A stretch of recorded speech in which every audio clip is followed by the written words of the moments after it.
De Pierre, chapitre 2. Cependant, il y a eu parmi le peuple de prétendus prophètes.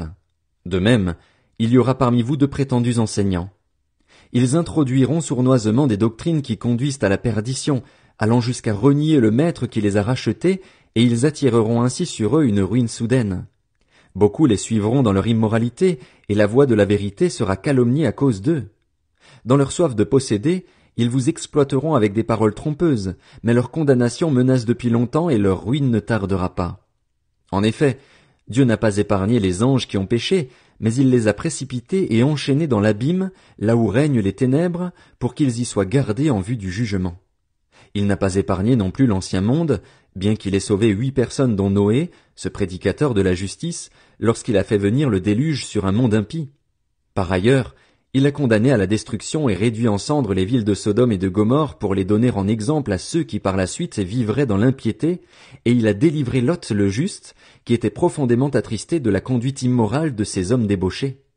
Ce juste, qui habitait au milieu d'eux, tourmentait en effet jour après jour son âme juste à cause de ce qu'il voyait et entendait de leurs agissements criminels. Ainsi donc, le Seigneur sait délivrer de l'épreuve les hommes pieux et garder les injustes pour le jour du jugement où ils seront punis. C'est le cas notamment de ceux qui, dans un désir d'impureté, courent après les plaisirs de la chair et méprisent toute autorité. Présomptueux et arrogants, ils ne craignent pas d'insulter les êtres glorieux, alors que les anges, pourtant supérieurs en force et en puissance, ne portent pas de jugement insultant contre eux devant le Seigneur. Mais eux, pareils à des animaux dépourvus de raison qui sont destinés à être capturés et abattus, ils calomnient ce qu'ils ignorent. Ils mourront aussi comme des bêtes et recevront alors le salaire de leur injustice, eux qui trouvent leur plaisir à se livrer à la débauche en plein jour. Hommes pervers et souillés, ils se délectent de leur tromperie quand ils prennent part à vos festins. Les yeux pleins d'adultère et jamais rassasiés de péché, ils prennent au piège les personnes mal affermies. Ils ont le cœur entraîné par l'exercice à la soif de posséder, et ce sont des enfants de malédiction.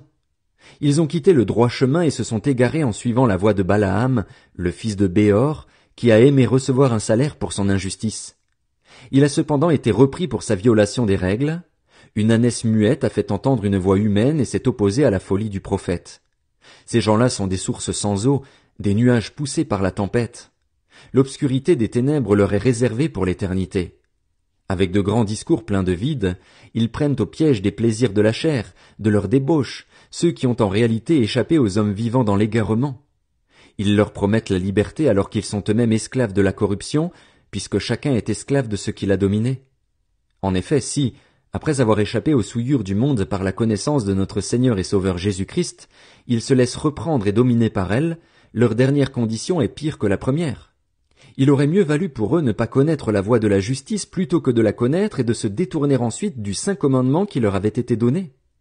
Il leur est arrivé ce que disent avec raison les proverbes: le chien est retourné à ce qu'il avait vomi et la truie à peine lavée s'est vautrée dans le bourbier.